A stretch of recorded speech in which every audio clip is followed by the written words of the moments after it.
اعوذ باللہ السمیع العلیم من الشیطان اللعین الرجیم بسم اللہ الرحمن الرحیم رب اشرح لی صدری ویسر لی امری واحلل عقدۃ من لسانی یفقہوا قولی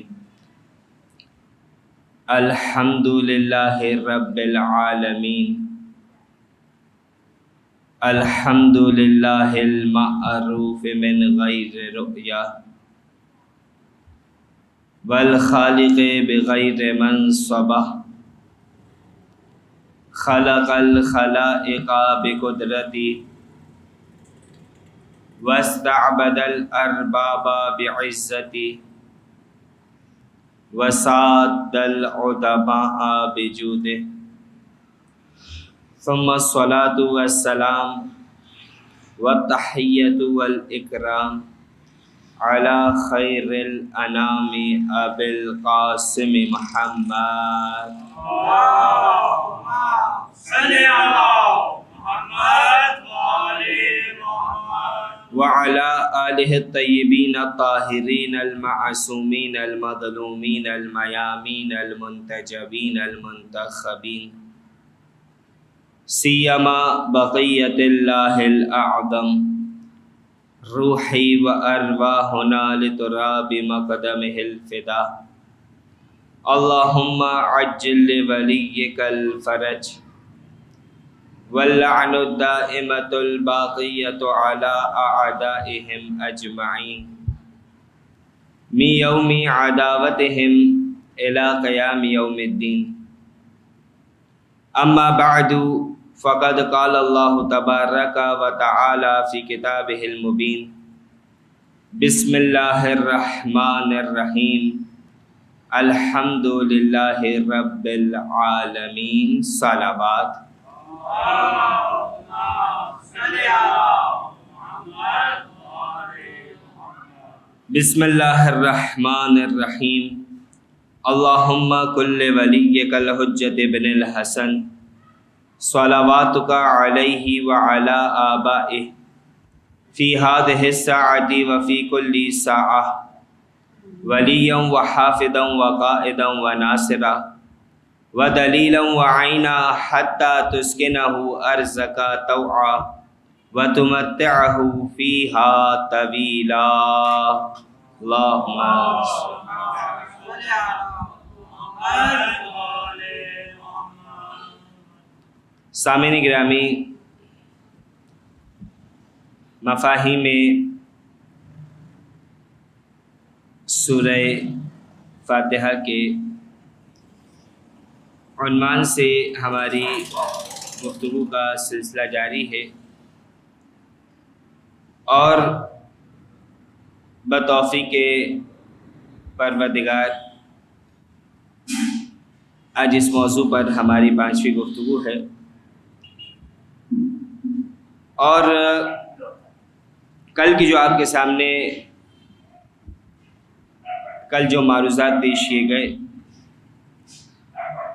اس میں کوشش کی گئی کہ روایات اہل بیت علیہم السلام کی روشنی میں اللہ کے معنی کو کچھ حد تک واضح کیا جائے۔ آج وہیں سے بات کو آگے بڑھاتے ہوئے دو اور پروردگار عالم کے اسماء آپ کے سامنے پیش کرنے ہیں کہ جن کا تذکرہ خود بسم اللہ الرحمن الرحیم میں بھی ہے، سورہ فاتحہ میں بھی ہے، اور قرآن مجید میں کئی مقامات پر پروردگار کے لیے یہ اسماء استعمال ہوئے۔ ان میں پہلا اسم ہے الرحمن اور دوسرا اسم الرحیم ہے۔ اشارتاً جو 2 دن پہلے ہماری گفتگو ہوئی تھی اس میں یہ بات پیش کی گئی تھی کہ الرحمن جو ہے یہ پروردگار کی عام صفت ہے، اور الرحیم جو ہے یہ مومنین کے ساتھ مخصوص نظر آ رہے ہیں۔ اسی حوالے سے آج کی گفتگو کا آغاز چھٹے امام امام جعفر صادق علیہ السلام صلی اللہ محمد وعلی محمد۔ چھٹے امام فرماتے ہیں کہ الرحمن اسم خاص، کہ جو الرحمن ہے وہ خاص اسم ہے لصفت عامۃ، عام صفت کے لیے۔ اب اس کی وضاحت کیا انشاءاللہ بیان ہوگی۔ پھر مولا فرماتے ہیں والرحیم اسم عام، جبکہ جو رحیم ہے، الرحیم جو ہے وہ اسم عام ہے لصفت خاصۃ، لیکن یہ اسم عام کس کے لیے ہے؟ خاص صفت کے لیے۔ کیا مراد ہوئی اس سے؟ الرحمن اسم خاص صفت عام کے لیے، الرحیم اسم عام صفت خاص کے لیے۔ تو اس کا ایک معنی تو یہ ہے کہ رحمان جو نام ہے الرحمن، یہ فقط و فقط پروردگار کے لیے مخصوص ہے۔ یہ نام کوئی اور استعمال نہیں کر سکتا، اور یہ جائز نہیں ہے کہ کوئی بندہ، کوئی شخص اپنا نام نعوذ باللہ الرحمن رکھے۔ جس طریقے سے اس میں اللہ کے حوالے سے یہ بیان ہوا کہ کسی کے لیے یہ سزاوار نہیں ہے، جائز نہیں ہے کہ وہ اپنا نام نعوذ باللہ اس نام پر رکھے، سوائے یہ کہ عبد کا اضافہ کر دیا جائے، جیسے عبداللہ، عبد الرحمن۔ تو بغیر اضافہ عبد، یعنی اس کا مطلب کیا ہوا؟ رحمان کا بندہ، اللہ کا بندہ، بغیر اضافہ عبد یہ نام رکھنا صحیح نہیں ہے۔ جبکہ اس کے مقابلے میں جو پروردگار کے دوسرے اسما ہے، مثال کے طور پہ جو کہا گیا الرحیم اسم عام، کہ رحیم عام اسم ہے۔ اسی طریقے سے پروردگار کا ایک اور اسم ہے کریم، تو کہا یہ وہ نام ہے کہ جو رکھے جا سکتے ہیں، بندے بھی اس نام کو رکھ سکتے ہیں، یعنی رحیم نام رکھا جا سکتا ہے، کریم نام رکھا جا سکتا ہے، لیکن وہاں بھی بہتر کیا ہے کہ اس عبد کا اضافہ کیا جائے، یعنی عبد الرحیم کہا جائے یا عبد الکریم کہا جائے، اسی طریقے سے دیگر اسما۔ تو اس میں عام اور اس میں خاص سے مراد تو یہ ہے جو آپ کے سامنے بیان کی گئی۔ اس میں خاص یعنی یہ فقط و فقط پروردگار کے لیے مخصوص ہے، کوئی اور اس نام کو استعمال نہیں کر سکتا، اور اس میں عام پروردگار کا بھی نام ہے اور دوسروں کے بھی نام ہے۔ اسی طریقے سے اگر اس کے معنی کے اعتبار سے بات کی جائے تو پروردگار کی رحمت دو حصوں میں ہمیں نظر آ رہی۔ ایک رحمت عمومی ہے، جو کہا نا لصفت عامۃ، ایک رحمت جو ہے پروردگار کی، یہ رحمت عمومی ہے، پوری کائنات کے لیے پروردگار کی وہ رحمت ہے۔ اور ایک رحمت پروردگار کی مخصوص ہے صاحبان ایمان کے ساتھ، یعنی وہ رحمت، وہ صفت رحمت جو الرحمن سے منسلک ہے، یعنی پروردگار کا الرحمن ہونا یہ وہ رحمت ہے کہ جو تمام کائنات کے لیے ہے۔ جیسا دعائے کمیل میں بھی ہم پڑھتے ہیں نا اللہم انی اسألک برحمتک التی وسعت کل شیء، کہ پروردگار کی رحمت ہر شے سے زیادہ وسیع ہے، ہر شے سے وسیع تر ہے پروردگار کی رحمت۔ تو یہ وہ رحمت پروردگار کی کہ جو تمام کائنات کے لیے ہے، اور جو پروردگار کا نام ہے الرحیم، اس میں جو صفت ہے، یہ جو رحمت ہے، یہ کس سے مخصوص ہے؟ صاحبان ایمان کے لیے۔ اور اگر انسان غور کرے اپنے اطراف میں تو ہمیں اس رحمت کے یعنی وہ رحمت پروردگار کی جو تمام کائنات کے لیے ہمیں نظر آ رہی، اس کے جلوے جگہ جگہ نظر آ رہے، جس کی سب سے بڑی مثال کہ جو اللہ کا نام نہیں لے رہا، جو خدا کو مان نہیں رہا، وہ بھی ہنسی خوشی اپنی زندگی گزارتا ہوا نظر آ رہا ہے۔ پروردگار کا رزق جو نہیں مان رہا اسے بھی مل رہا ہے، جو مان رہا ہے اسے بھی مل رہا ہے، حتیٰ کہ انسان پریشان ہوتا ہے رزق کے لیے، پروردگار انسان کو ہاں محنت کرنا انسان کا شرط ہے، انسان کے لیے شرط ہے، لیکن عطا کرنا پروردگار کا کام ہے۔ کتنے واقعات ایسے ملتے ہیں، خود کچھ واقعات نقل کیے جاتے جناب موسیٰ کے حوالے سے بھی کہ جب انہوں نے دریا پہ پتھر مارا، جناب موسیٰ فکر کر رہے تھے اپنی اولاد کے لیے کہ میرے بعد ان کا کیا ہوگا۔ پروردگار نے اس طریقے سے اپنی رحمت جناب موسیٰ تک پہنچائی، حکم ہوا کہ دریا میں اپنا عصا مارو، عصا مارتے ہیں پانی پرے ہو جاتا ہے۔ اس میں جناب موسیٰ کو ایک سیپ نظر آتی ہے، کہا کہ اس سیپ کو کھولو، جب کھول کے دیکھتے ہیں تو کیا دیکھا کہ ایک اس کے اندر کیڑا موجود ہے اور اس کے منہ میں غذا کا دانہ موجود ہے۔ کہا کہ جو اللہ سمندر کی تہہ میں موجود ایک سیپ کے اندر چھوٹے سے کیڑے کو غذا دے سکتا ہے، وہ اپنی مخلوق انسان کو بھی غذا دے سکتا ہے۔ صلی علی محمد وعلی محمد۔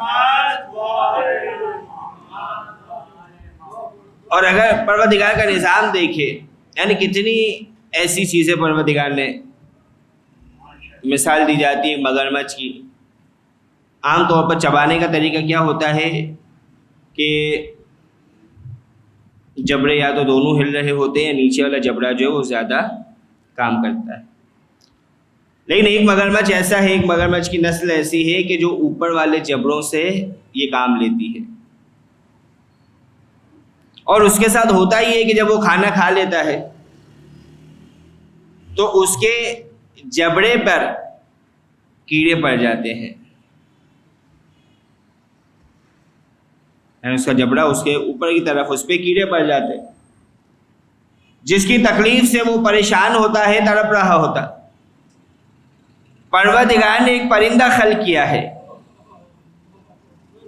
اس پرندے کا کام ہی یہ نظر آتا ہے کہ جب اس مگرمچھ کے منہ میں کیڑے پڑتے ہیں وہ اترتا ہے اور ان کیڑوں کو کھا جاتا ہے،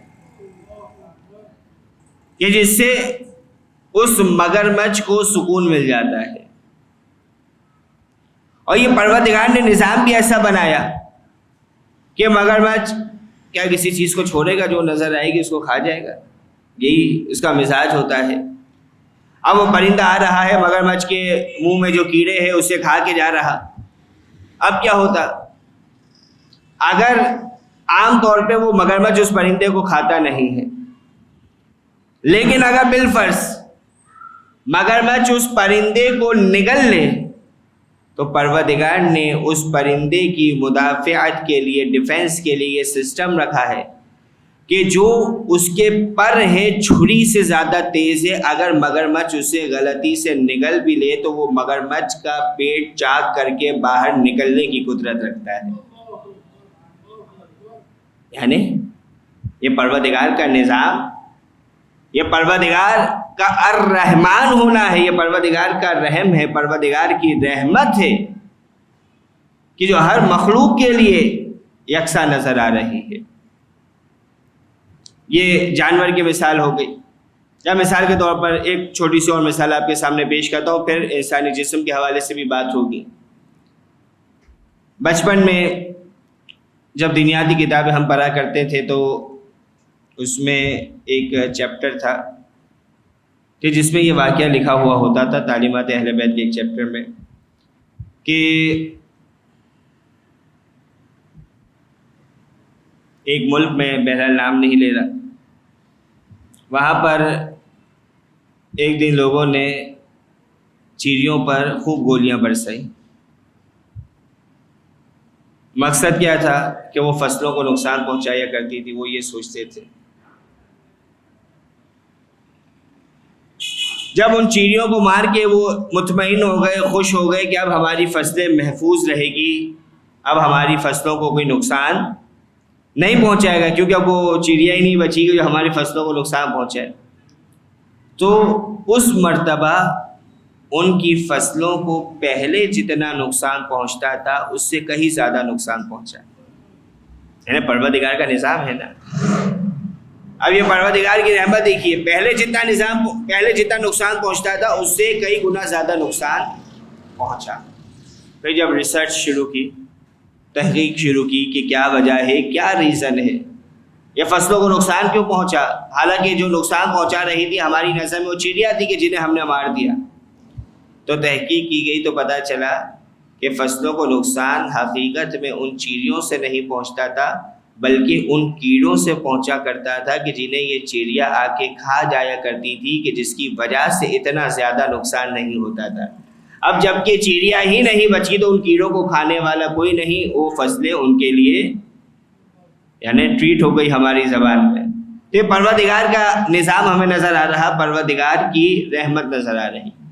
اب آئیے انسانی اگر جسم کو دیکھا جائے تو مختلف نظام آپ کے سامنے پچھلی کچھ گفتگو میں ڈسکس ہوئے۔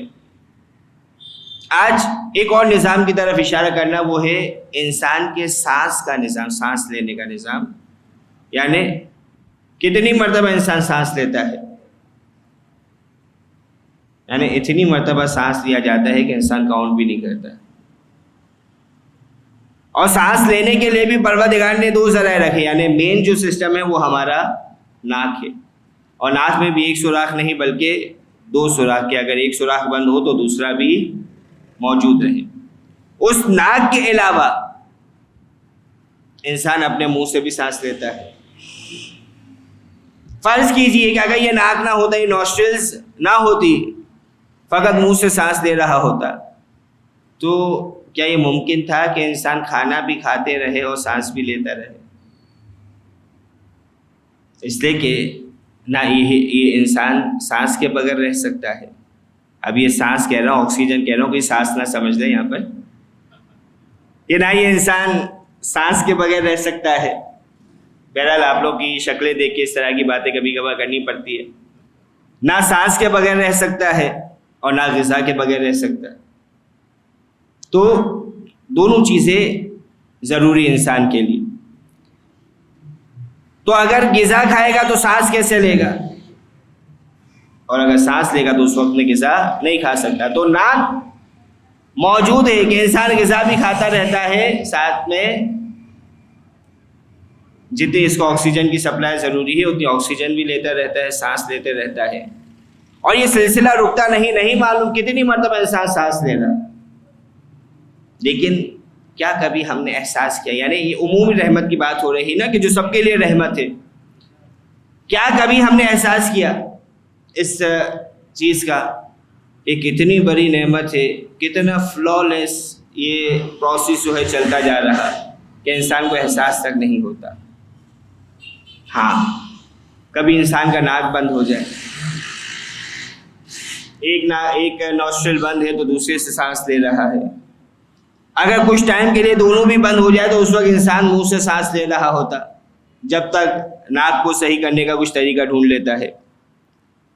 اور فرض کیجئے کہ جب انسان کا ناک بند ہوتا ہے، عام طور پہ ہوتا ہے، بہرحال الرجی ہو گئی، کسی کو کچھ ہو گیا، تو آپ کو یہ بھی احساس رہتا ہے کہ جب انسان منہ سے سانس لیتا ہے، پوری رات انسان کا منہ کھلا ہوا ہے، سویا ہوا، تو نہ جانے کتنے جراثیم اس کے منہ کے اندر جا رہے۔ آج کل ہمارا ماحول تو ایسا ہے کہ سب کچھ پیک ہے، گھروں میں انسان بند ہوتا ہے، ایئر کنڈیشن چل رہا ہوتا ہے، سکون سے رہ رہا۔ لیکن پرانے زمانے میں کیڑے جانے کا خدشہ ہے، نہ جانے کون کون سے حشرات جا سکتے تھے، تو منہ بند ہے تو یہ ڈیفینس ہے، ناک سے انسان سانس لے رہا، اور ناک میں بھی پروردگار نے ایسا پروسیس بنایا کہ کوئی جراثیم اندر نہیں جا سکے، بال رکھے ہیں کہ جن بالوں کی وجہ سے وہ وہیں پر آ کر کچرا ہو، جراثیم ہو، رک جایا کرتے ہیں۔ تو آپ کے سامنے عرض کیا جا رہا تھا کہ منہ سے سانس لیتا رہے کیا نتیجہ ہوتا ہے؟ ان جراثیموں کی وجہ سے گلا انسان کا خراب ہو جاتا ہے. ہر بندہ اس چیز کو ایکسپیرینس کرتا ہے. تو اس وقت انسان کو احساس ہوتا ہے کہ یہ پروردگار کی کتنی بڑی نعمت ہے اور یہ پروردگار کی کیسی رحمت ہے ہم پر کہ جس کی ہمیں قدر نہیں ہے. اور یہاں پر وہی مولا کائنات علی بن ابی طالب علیہ الصلوۃ والسلام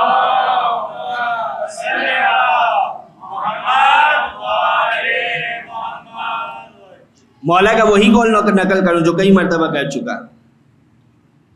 کیا مولا فرماتے ہیں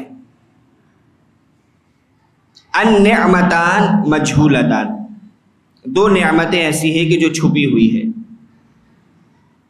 یعنی انسان کو اس کا ادراک ہوتا ہی نہیں ہے اس وقت تک کہ جب تک وہ نعمت چھین نہ لی جائے. النعمتان مجہولتان، دو نعمتیں وہ چھپی ہوئی ہے. الامن والعافیہ، اس میں سے پہلی نعمت کیا ہے؟ امن و امان، پیس.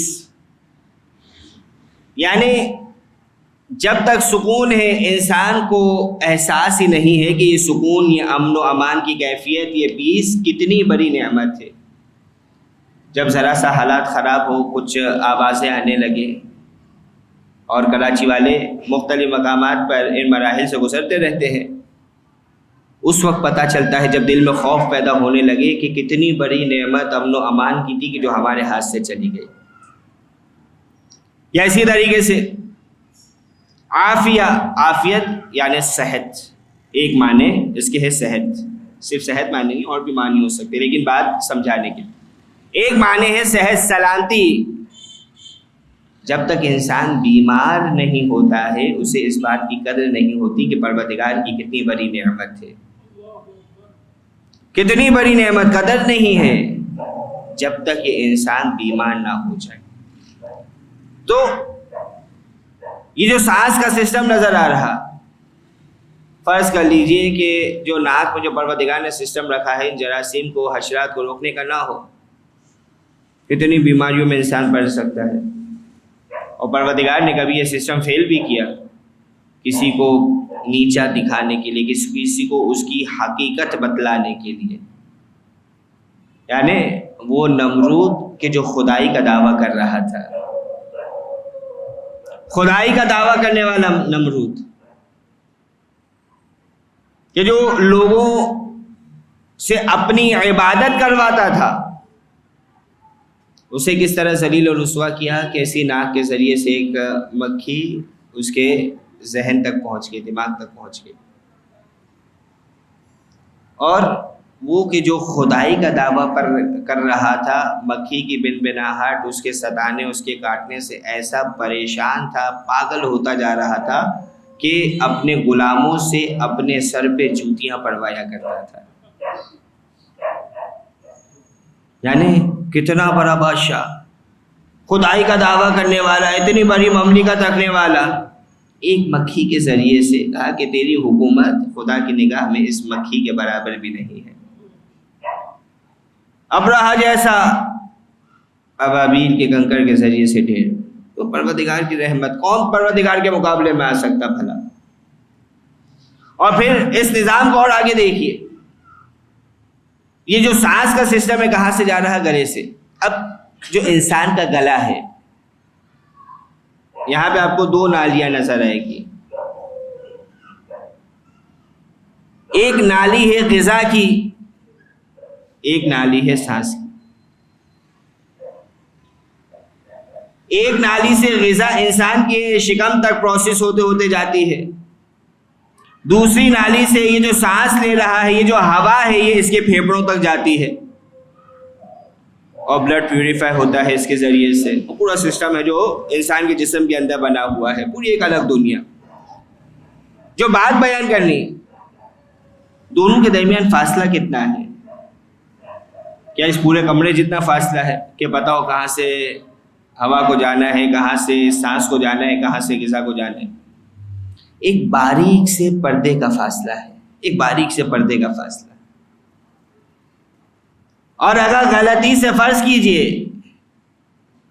یعنی ایسا انٹیلیجنٹ سسٹم پروردگار نے انسان کے اندر رکھا کہ جب انسان غذا کھا رہا تو وہ غذا کی نالی میں جا رہی ہے، اس سانس کی نالی میں نہیں جا رہی. یعنی اگر سانس کی نالی میں غذا چلی جائے، جیسے چوکنگ ہو جاتی ہے، انسان کبھی جلدی جلدی کھاتا ہے، کبھی بچہ کوئی ایسی چیز کھا لیتا ہے سانس کی نالی میں اگر اٹک جائے انسان کی موت واقع ہو جائے. لیکن پروردگار نے ایک نظام بنایا ہے کہ اگر انسان اس نظام پر صحیح سے چلے تو اسے نقصان نہیں پہنچتا.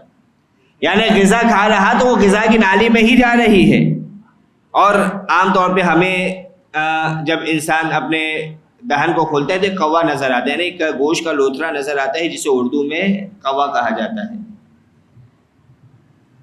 یہ جب انسان کھانا کھا رہا ہوتا ہے تو یہ پردہ کر دیتا ہے سانس کی نالی کے سامنے، تاکہ جو غذا ہے وہ غذا کی نالی سے انسان کے شکم تک جائے. کیسا رحم ہے، رحمت ہے پروردگار، کیسی رحمت ہے. اور خدا نخواستہ ہوتا ہے کبھی انسان کو پیاس لگی ہے، جلدی سے پانی کا گلاس اٹھایا، فوراً سے پی گیا. یہاں پانی پینا تھا، اب گجراتی میں تو اس کے کافی الفاظ ہے، اردو میں کہتے ہیں اسے پھندا لگنا، یا گجراتی موتراس آ گئی. پھندا جو لگتا ہے گلے میں، فوراً سے کھانسی آنے لگتی ہے، چھینکیں آتی ہے. اس کا فائدہ کیا ہوتا ہے کہ جو چیز اٹکی ہوئی ہے وہ فوراً سے نکل جاتی ہے. اگر کھانا اٹک گیا تو الٹ کیک کی صورت میں باہر آ جاتا ہے. تو یہ پورا سسٹم پروردگار نے انسان کے ڈیفنس کا بنایا. یہ پروردگار کی رحمت عمومی ہے، ہر انسان کے لیے ہے.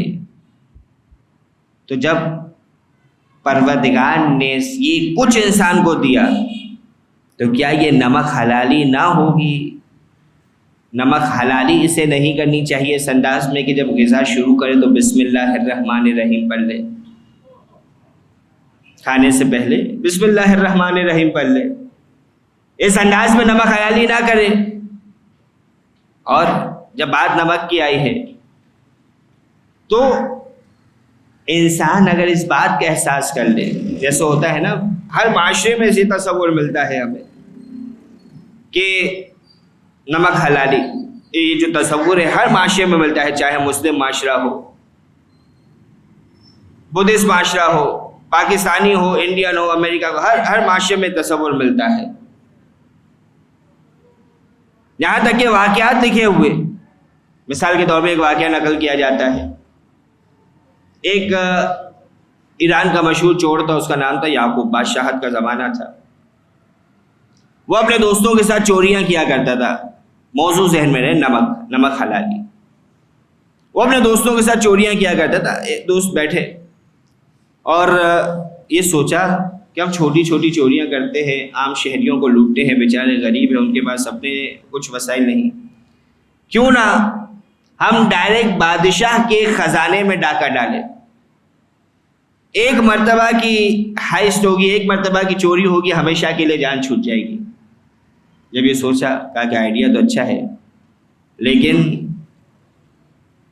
جتنا اچھا آئیڈیا ہے اتنا ہی مشکل کام ہے. بادشاہ کی سیکیورٹی بہت زیادہ ہوا کرتی ہے، بڑی سیکیورٹی ہے بادشاہ کی. پروگرام بنتے رہا، پلاننگ کرتے رہے، نقشہ بنایا، پھر ایک سرنگ بنائی کہ جو ان کے باہر فرار ہونے کے راستے سے لے کے جو بادشاہ کا مخزن تھا، جہاں خزانہ محفوظ ہوتا تھا، وہاں تک کی. رات کا وقت ہوتا ہے، اسی سرنگ سے یہ افراد سارے چور خزانے میں داخل ہوتے اور اچھا خاصا سامان چرا لیا کہ جو ان کے پوری زندگی کے لیے کافی ہو. اب باہر نکل رہے تھے کہ یہ جو یعقوب چور تھا، اسے جو ان کا لیڈر تھا، سردار، ایک چمکتی ہوئی چیز نظر آئی، بالکل ہیرے کی طرح. اب یہ رک گیا اور کہا کہ نہ جانے یہ کیا چیز ہے، بہت قیمتی ہیرا محسوس ہو رہا. عام طور پر ہیرے کو چیک کرنے کا طریقہ ہوا کرتا تھا پرانے زمانے میں کہ اسے چکھ کے چیک کیا کرتے تھے کہ کس کوالٹی کا ہیرا ہے. لہٰذا وہ چرانے کے لیے پہلے کہتے چیک کر لے، بڑا سا پیس تھا، اسے اٹھائے، چمک رہا تھا. جب چکھا فوراً سے وہیں پر بیٹھ گیا. کہا کہ ساری محنت بیکار ہو گئی. اس کے دوستوں نے پوچھا کیوں، کیا ہوا؟ کہا یہ کوئی ہیرا نہیں تھا بلکہ نمک تھا. کہا اب ہم نے بادشاہ کا نمک کھا لیا، اب اس کے خزانے سے چوری نہیں کر سکتے. اللہم صلی علی محمد کہا بادشاہ کا نمک کھا لیا، اب اس کے خزانے سے چوری نہیں کر سکتے، سامان سارا چھوڑا اور وہاں سے چلے گئے۔ اب اتنی بڑی سرنگ بنائی تھی، اتنی بڑی ہائسٹ ہوئی پوری، بادشاہ کو بھی خبر ہوئی، لیکن وہ بھی پریشان کہ خزانے سے کچھ بھی نہیں غائب ہوا، سب ویسے کے ویسا پڑا ہوا۔ اب بادشاہ نے پورے شہر میں اعلان کرا دیا کہ ان چوروں کو میں امان دے رہا ہوں کہ جو میرے خزانے میں چوری کرنے آئے تھے وہ بغیر کچھ چوری کیے یہاں سے چلے گئے، لیکن میں ان سے ملاقات ضرور کرنا چاہتا ہوں، میں نے انہیں امان دی۔ ابھی یعقوب سوچتا ہے، اپنے دوستوں سے مشورہ کرتا ہے کہ آخر جا کے دیکھے تو صحیح بادشاہ ملاقات کیوں کرنا چاہتا ہے، امان تو دے دی ہے، نقصان تو نہیں پہنچائے گا۔ بادشاہ کی خدمت میں پہنچتا ہے، پوچھا کہ کہا کہ تم تھے؟ کہا میں ہی تھا۔ کہا کہ جب اتنا بڑا سسٹم تم نے بنایا، اتنا دماغ لڑایا، تو آخر میں سارا خزانہ چھوڑ کے کیوں چلے گئے جس کے لیے محنت کی تھی؟ کہا کہ ہمارا اصول ہے کہ جس کا نمک کھاتے ہیں اس کی کبھی چوری نہیں کرتے۔ کہا کہ میں نے تمہارا نمک کھا لیا، لہٰذا میں تمہارے چوری نہیں کر سکتا تھا۔ اور پھر واقعات میں ملتا ہے کہ بادشاہ نے اس سے اپنا وزیر بھی بنا لیا، خزانہ دار بھی بنا لیا، اور بعد اس نے ایک سلطنت کی بنیاد بھی رکھی، یہ تمام چیزیں۔ اب انسان یہاں پہ سوچے کہ کتنے سالوں سے خدا کا نمک کھا رہا۔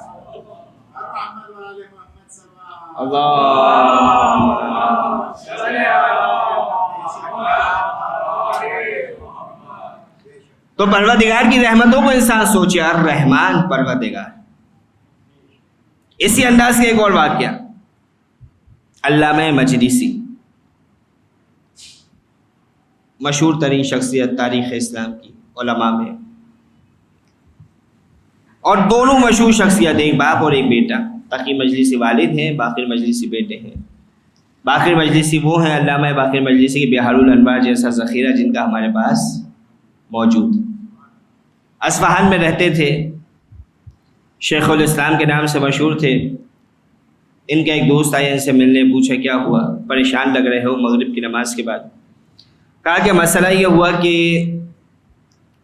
میرے علاقے میں کچھ میراثی افراد رہتے ہیں، یعنی گانے والے، موسیقی کی محافل سجانے والے۔ کہا کہ وہ میرے گھر آنا چاہ رہے ہیں۔ کہا کہ میں منع نہیں کر سکتا، لیکن مجھے معلوم ہے کہ جب وہ میرے گھر آئیں گے تو لہو و لعب کا سامان بھی ساتھ لائیں گے، اور جس سے مجھے بڑی تکلیف ہوگی وہ وہاں بجانا شروع کر دیں گے۔ کہا کہ سمجھ نہیں آ رہا کہ میں کیا کروں۔ کہا منع بھی نہیں کر سکتا، اور جب وہ آئیں گے تو یہ تمام چیزیں ہوگی۔ تو علامہ مجلسی نے کہا کہ فکر نہ کرو، میں تمہارے گھر آ رہا ہوں۔ اب جو ان کے آنے کا وقت تھا اس سے پہلے علامہ مجلسی پہنچ گئے ان کے گھر۔ اب جب وہ سارے میراثی آئے، جیسے ہی علامہ مجلسی کو دیکھا چہرہ اتر گیا۔ ہوتا ہے نا ہمارے یہاں بھی، اگر کوئی انسان کسی خاص نیت کے ساتھ کسی محفل میں جا رہا ہو، وہاں کسی عالم کا چہرہ نظر آ جائے، فوراً سے عام طور پہ ہوتا ہے کہ پبلک پارٹیز وغیرہ یا پکنک میں اگر انسان جا رہا، اب دوستوں کی گیدرنگ ہے، کہا کہ دوست جا رہے ہیں، کوئی خوب ہلا گلا کریں گے، خوب مزے کریں گے، لیکن اس میں سے کوئی مولانا دوست آ جائے، کہا کہ ساری پکنک کا بیڑا غرق ہو گیا۔ یہی ہوتا ہے، وہاں بھی یہ ہوا کہ جب وہ آئے بڑے خوش تھے، لیکن جب علامہ صاحب کا چہرہ دیکھا، اور شیخ الاسلام مشہور ترین شخصیت، ان کا بھی چہرہ اتر گیا۔ اب بیٹھ گئے، کھانا وانا کھایا، سب کیا۔ پھر وہ جو ان کا سردار تھا میراثیوں کا، وہ علامہ مجلسی سے بہرحال لہجہ خفا والا تھا، لیکن ایک بات کرتا ہے کہ ہم میراثی ہیں، لیکن ہماری ایک عادت بڑی اچھی ہے۔ علامہ مجلسی فرماتے اچھا، آپ لوگوں میں کچھ اچھی عادت بھی ہے، مجھے نہیں معلوم، آپ بتائیے کیا اچھی عادت ہے آپ کی؟ تاکہ ہم نمک حلال ہوا کرتے ہیں، جس کا نمک کھاتے ہیں پھر اس کی مخالفت کبھی نہیں کرتے، اس کے اگینسٹ کبھی نہیں جاتے۔ علامہ مجلسی کہتے ہیں کہ بات تو تم نے صحیح کی، لیکن تمہاری یہ ادا جو ہے نظر نہیں آ رہی مجھے تم میں۔ کہا کہ نمک حلالی اچھی عادت ہے، لیکن یہ مجھے تم میں نظر نہیں آ رہی۔ کہا کہ آپ کیسے کہہ سکتے کہ نظر نہیں آ رہی؟ آپ پوچھو، باقاعدہ تاریخ نے لکھا ہے کہ جو اس طرح کے گروہ ہوا کرتے تھے اپنے اس کام میں بہت مشہور ہوا کرتے تھے، نمک حلالی میں. کہا کہ تمہاری عمر کتنی ہے، کتنے سال کے ہو تم؟ کہا کہ 40 سال کا. کہا کہ 40 سال سے تم خدا کا نمک کھا رہے ہو اور اس کی نافرمانی بھی کر رہے ہو، اس طرح کی موسیقی کی محفلیں سجا کر، موسیقی کے آلات بجا کر، گناہ کر کے پروردگار کی معصیت بھی کر رہے ہو اور اس کا نمک بھی کھا رہے ہو. اللہم صل علی محمد وعلی محمد. یعنی بظاہر ایک جملہ تھا، لیکن وہ 40 سال ایک طرف، یہ ایک جملہ ایک طرف. اس ایک جملے نے اس میراثی کے پورے وجود کو ہلا کے رکھ دیا، پورے وجود کو ہلا کے رکھ دیا. بہرحال وہ محفل ختم ہوتی ہے، وہ گھر چلے جاتا. اب جیسے ہی صبح ہوتی ہے، علامہ مجلسی کے گھر دستک ہوتی، دیکھا کہ وہی میراثی آیا ہے. ایسا لگتا ہے کہ ساری رات جاگتا رہا اور سوچتا رہا کچھ.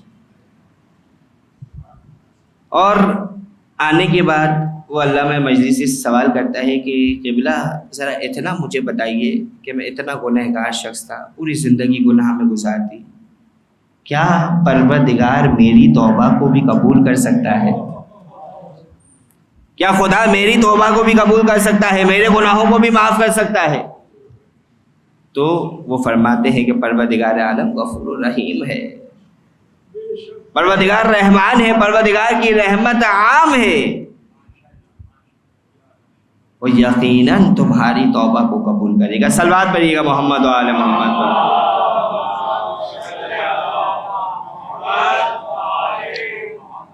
تو عزیزان گرامی، ہمیں انسان کے 2 طرح کے مزاج نظر آتے ہیں. ایک طرح کا مزاج کہ جو اس طرح کی نصیحت کو قبول کر لیتا ہے اور پروردگار کی رحیمیت کے سائے میں آ جاتا ہے. یعنی دونوں اسما آپ کے ذہن میں موجود ہے، ایک رحمان کہ جس کی رحمت عمومی ہے، ایک رحیم کہ جس کی رحمت خاص مومنین کے لیے ہے. تو پروردگار کی رحمت عام کو دیکھتے ہوئے انسان رحمت خاص کے دائرے میں آ جاتا ہے، یعنی مومن بن جاتا ہے.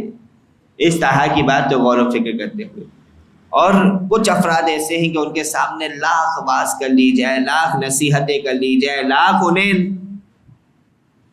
سکھایا جائے، لیکن ان کی شخصیت پر کوئی فرق نہیں پڑتا.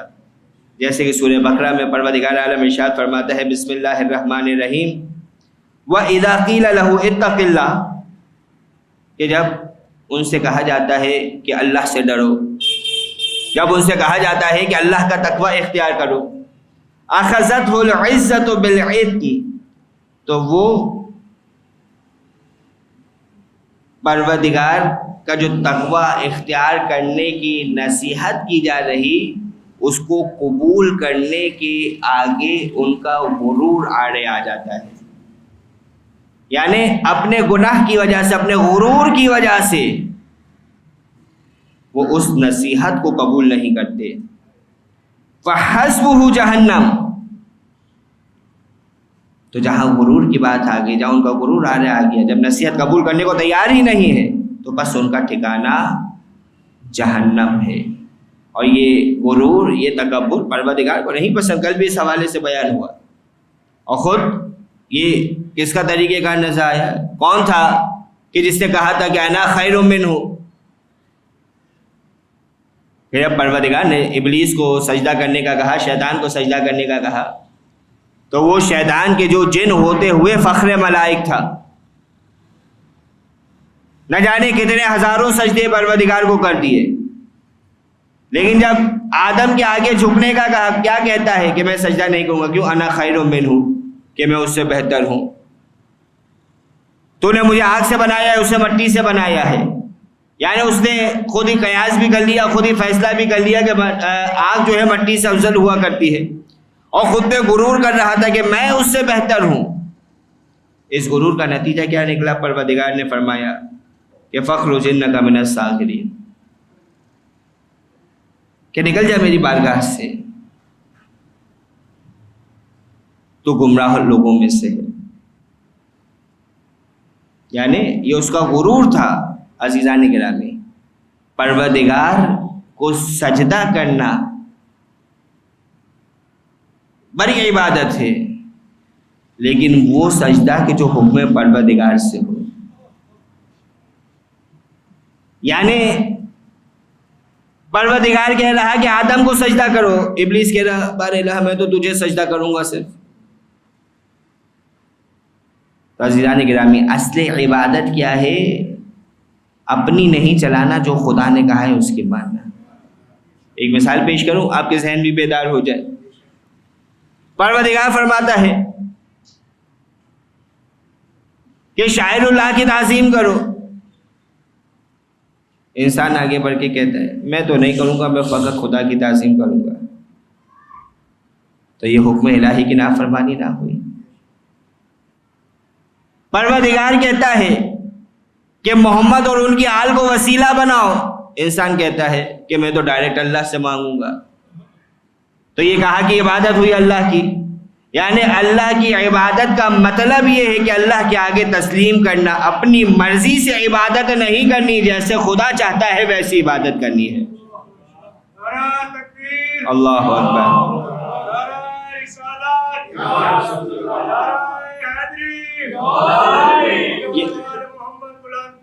اللہم صلی علی محمد وعلی محمد. یعنی اپنی مرضی سے عبادت نہیں کرنی، جیسی خدا چاہتا ہے ویسی عبادت کرنی ہے. ورنہ اپنی مرضی سے عبادت تو انسان کی مرضی ہے بدھ کے دن جمعے کی نماز پڑھا دے. اپنی مرضی سے عبادت شراب کے نشے میں فجر کی 2 کی جگہ 4 رکعت پڑھا دے. جب لوگ کہیں گے یہ کیا کیا، کہا کہ کہو تو 2 اور پڑھا دیتا ہوں. تاریخ میں ساری مثالیں موجود ہیں. اور اپنی مرضی کی عبادت کہ حسین پر خنجر بھی چلاؤ اور نعرے تکبیر بھی بلند کرو، یہ اپنی مرضی کی عبادت. کہ وہی میدان کربلا لوگ کہتے ہوئے نظر آ رہے ہیں شمر جلدی حسین کے سر کو جسم سے جدا کر نماز کا وقت ہو رہا ہے.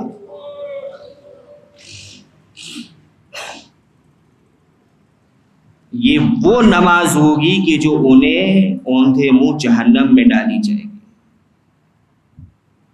عزاداروں، نہیں معلوم کیسی عبادت کر رہے ہیں کہ شش ماہے کو پر تیر برسایا جا رہا ہے اور خدا کی عبادت کی جا رہی ہے. عزاداروں، ایک جملہ سنتے جائیے کہ حسین جب علی اصغر کو لے کر میدان میں آئے تھے نا، اپنی آخری قربانی کو لے کر، ابا کے دامن میں اصغر تھے. فوج آدھا کو ایسا محسوس ہوا کہ حسین صلح کے لیے قرآن لا رہے ہیں. لیکن جب حسین میدان میں آتے ہیں، ابا کے دامن کو ہٹایا، ہاتھوں کو بلند کیا تو دیکھا کہ حسین قرآن کو نہیں لائے بلکہ شش ماہے علی اصغر کو لائے ہیں. عزاداروں، جب حسین خیمے سے باہر ہے، مکمل مسائل نہیں پڑھ رہا، فقط ایک جملہ پڑھ رہا ہوں، سنیے گا کہ حسین جب خیمے سے باہر نکلے ہو، دوبارہ خیمے میں داخل ہوئے، حسین کے انداز میں بڑا فرق محسوس ہوتا ہے. جب آئے ہیں جب بھی اصغر ابا کی دامن میں ہے، جب جا رہے ہیں جب بھی اصغر ابا کے سائے میں ہے. لیکن جب جا رہے ہیں 7 مرتبہ خیمے کی جانب بڑھتے ہیں، 7 مرتبہ پیچھے آتے ہیں اور کہتے جاتے ہیں ردن بقضائہ تسلیم لامر انا للہ و انا الیہ راجعون. اور جب حسین خیمے میں داخل ہوئے ہیں نا، اصغر ابھی ابا کے دامن میں موجود ہے. سکینہ کے دل میں خیال آیا ہوگا، کہیں بابا سے سوال نہ کیا ہو کہ بابا کیا میرے اصغر کو پانی پلا لائے بابا. اور عزاداروں، جب حسین نے ابا کا دامن ہٹایا ہے، ام رباب نے جب اپنے بیٹے کو دیکھا ہے، فقط ایک جملہ منہ سے نکلا ہے. ام رباب فرماتی ہے کہ یا بنیا امثلک ینہار، اے میرے بیٹے کیا تجھ جیسے کو بھی نہر کیا جاتا ہے. الا ولعنۃ اللہ علی القوم الظالمین وسیعلم الذین ظلموا ای منقلب ینقلبون۔ بار الہ ذکر کو اپنی بارگاہ میں قبول فرما۔ بار الہ باب الحوائج شہزادہ علی اصغر کا واسطہ ہماری عبادتوں کو ہماری طاعتوں کو اپنی بارگاہ میں قبول فرما۔ بار الہ باب الحوائج شہزادہ علی اصغر کا واسطہ تمام مومنین و مومنات کے معلومین کی مغفرت فرما۔ بار الہ باب الحوائج کا واسطہ ہمارے گناہان کبیرہ و صغیرہ کو معاف فرما۔ بار الہ باب الحوائج کا واسطہ جو بھی مومنین و مومنات پریشان حال یا مصیبت میں گرفتار ہے، تمام کی پریشانیوں کو مصیبتوں کو دور فرما دے۔ بار الہ باب الحوائج کا واسطہ جو بھی مومنین و مومنات جوڑے بے اولاد ہے انہیں اولاد نرینہ عنایت فرما۔ بار الہ باب الحوائج کا واسطہ جو بھی مومنین و مومنات بیمار ہیں انہیں جلد از جلد شفا کاملہ عطا فرما۔ بار الہ اپنی آخری حجت کے ظہور میں تعجیل فرما۔ قلب مطہر امام زمان کو ہم سے راضی و خوشنود فرما۔ ان اللہ و ملائکتہ یصلون علی النبی یا ایھا الذین آمنوا صلوا علیہ وسلموا تسلیما۔ محمد بر محمد و آل محمد صلوات محمد صلی علی محمد و آل محمد۔ التماس ہے سورہ فاتحہ کے لیے ممتاز بھائی ماؤجی، فاطمہ بھائی ہرجی، ڈایا بھائی پریم جی، بچو علی ملجی مامدانی، فاطمہ بھائی حاجی بھائی حسن علی نشاد نورانی، اشرف النساء بنت بچو بھائی غلام حسین شریف، فاطمہ بھائی محمد علی سید حسن نواب، لیلا بھائی غلام حسین، زیرا بھائی غلام حسین، انور علی رحمۃ اللہ، زرینہ بھائی غلام حسین، غلام علی رحمۃ اللہ، سغرا بھائی نظر علی، امینہ بھائی اللہ رکھا نزیف نظر علی، حسینہ بھائی فدا حسین، منور حسین غلام علی، سبیر حسین، محمد حسین غلام علی، صابرہ عبد الحسین، جمال بھائی بابل بھائی وزیر، شیرین بھائی جمال بھائی وزیر، اکبر علی جمال بھائی وزیر، سکینہ بھائی شریف، جنا بھائی حسن علی مرزا، سلیم اکبر علی وزیر، حیدر علی اکبر علی وزیر، معصوم علی اکبر علی وزیر، گلشن اکبر علی وزیر، امینہ بھائی حسن علی مرزا، فاطمہ بھائی اکبر علی وزیر، بلکس قاسم علی مرزا، سکینہ بھائی اکبر علی مرزا، فاطمہ بھائی محمد علی کپاڑیا، زہرا بھائی اکبر علی مرزا، سلیم غلام علی تھاور، محمد علی داؤد کپاڑیا، سکینہ بھائی محمد علی کپاڑیا، یونس محمد علی کپاڑیا، حسینہ بھائی رحمۃ اللہ لاکھانی، روشن بانو محمد علی گیلانی، یاسمین بانو علی محمد ورتیجی، سغرا بھائی عبد الحسن بادامی، حسین علی اللہ دین پوناوالا، زرینہ بھائی فاضل، رقیہ بھائی محمد علی یاور مہدی، حسین علی پوناوالا اور لکھن والا فیملی، فاطمہ بھائی رجب علی امیری، نیلوفر حسین علی مقادم، انور علی حبیب کانانی، یوسف علی حبیب کانانی، عبد الحسین حبیب کانانی، حسین علی حبیب کانانی، جینا بھائی زوج حبیب بھائی، فاطمہ کنیز فاطمہ زوج شاہد کانانی، عزیز حسین فدا حسین سومانی، حیدر علی اکبر علی، طاہرہ بنت شابان علی، فضا علی غلام علی بابا، حسن علی سومانی، یوسف علی سومانی، سغرا بھائی لال جی بابا، پیار علی سومانی، شبیر حسین، یوسف کھوجا، پیر بھائی بھیم جی، غلام علی پیر بھائی، عبدالرسول پیر بھائی، مریم بھائی نور محمد، شیرین بھائی نور محمد، شیربانو پیر بھائی، اول بھائی زوجہ پیر بھائی، زیرا بھائی بنتے محمد علی والجی، سکینہ بھائی زوجہ پیر بھائی، شاکر حسین غلام علی، خیر النساء بنت فدا حسین، محمد حسین غلام علی، محمد علی رحمۃ اللہ پیر بھائی، سجاد حسین محمد علی رحمۃ اللہ، نور محمد راج پر، رمضان علی نور محمد، شابان علی نور محمد، علی رضا ہاشم اور کریم بھائی والجی، منیرہ بنت پیار علی، سراج علی، عبد الرسول، دولت بانو، ناصر علی، رباب بانو زوجہ محمد علی رحمۃ اللہ، رضا حسین غلام علی کانانی، بچو علی ملجی مامدانی، زینب بھائی بنت سلیمان، شیربانو رحمۃ اللہ، نور محمد قاسم، محمد علی ڈایا، غلام عباس نور محمد، رضا حسین محمد علی ڈایا، احمد علی حاجی جیراج، شیرین بھائی سلیمان راجپر، رجب علی احمد علی، دولت بانو احمد علی، ملجی پریم جی، عمر بھائی بنتے آدم، فاطمہ بھائی بنتے آدم، سلیمان راجپر، نان بھائی بنتے آدم، فدا حسین کھوجا، نور بانو زوجہ فدا حسین کھوجا، حاجی پیر بھائی کانجی، فاطمہ بھائی کھوجا، نسیم صادق علی، کبرا بھائی زوجہ صادق کھوجا، محمد علی کانجی، کلثوم بھائی پنجا، فدا حسین راولیہ، دیار علی راولیہ، فاطمہ بھائی بنتے احمد علی، معصومہ بنت ناگجی، محمد بشیر میر علی بابا، کریم بھائی فاضل، فاطمہ بھائی علی بھائی، محمد نذیر جامنگری، علی حسین کرمانی، حسن علی مہر علی، غلام علی حسن علی ریاض حسین حسن علی لیاقت حسین حسن علی گلبانو اور حیمانی فیملی حاجی وزیر علی ابراہیم میوہ والا اور رشتے دار یوسف علی موربی والا اور رشتے دار محمد رضا موربی والا اور شہدائے ملت نور محمد غلام علی نور محمد دھالا افریقہ والا کلثوم بھائی بنت جعفر رضوان علی امیر علی حبیب بھائی قاسم علی منوڑی حیدر علی حبیب قاسم منوڑی نور محمد کرم علی سکینہ بھائی حسن علی زوار حسین نور محمد برکت علی نور محمد نثار علی نور محمد گلشن بانو اکبر علی انصار حسین روشن علی دلاور حسین روشن علی گلبانو بنت نور محمد کنیز بنت رمضان علی محمد حسین رمضان علی فقیر محمد سغرا بھائی بنت موسیٰ اکبر علی فقیر محمد امینہ بھائی اکبر علی زرینہ بھائی اکبر علی کلثوم بھائی اکبر علی رجب علی نظر علی حسین علی بندے علی فاطمہ بھائی کپاڑیا فاطمہ الزہرا بی بی غلام عباس برکت علی ممتاز بانو رجب علی روشن علی اصغر علی اکبر علی حاجی والجی اور ان کے زوجہ بسرام اور ان کے رشتہ دار مرحومین قاسم علی کرمانی اور ان کی زوجہ محمد حسین بالو بھائی اور ان کی زوجہ علی حسین فدا حسین راجانی اور ان کے رشتہ دار قاسم علی قمرالدین وکیل سکینہ بھائی جعفر علی وکیل شمیم بنت اللہ رکھا رجب علی سومجی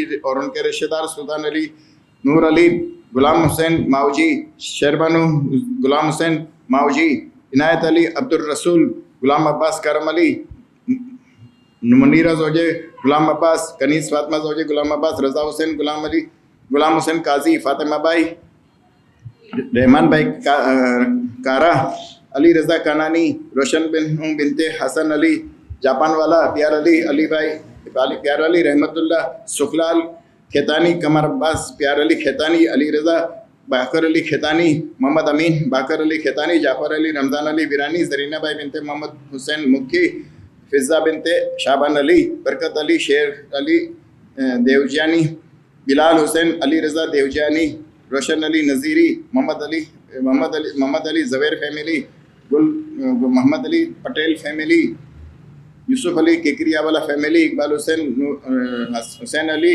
نور محمد جان محمد مریم بھائی نظر علی سکینہ بھائی بنت علی محمد کرمسی حسین علی اسماعیل بدری والا غلام عباس کرمانی اور ان کی زوجہ اصغر علی پیر بھائی کانجی فاطمہ کانجی فیملی کے رشتہ دار حاجی ابراہیم وکیرا اور ان کے رشتہ دار مرحومین حاجی حبیب مقادم اور ان کے رشتہ دار حسین علی مرچنٹ اور ان کے رشتہ دار حاجی ڈاکٹر یوسف علی تھاورانی رضیہ بھائی زوجے یوسف علی تھاورانی سلمان عبد المہدی فرزانہ بنت رمضان علی شبیر حسین غلام حسین اور رضب علی حیدر علی ترابی محمد حسین امیر علی رضیہ بنت امیر علی فاطمہ بھائی زوجہ حسین علی فاطمہ بھائی بنت حسین علی سغرا بھائی بنت حاجی بھائی امیر علی زبیر اور رحمت بھائی رام جی تمام مراجعین کرام مرحومین تمام علماء عظام مرحومین تمام شہدائے ملت اس امام بارگاہ کے تمام کارکنان اور ممبران مرحومین ہم اور آپ سب کے مرحومین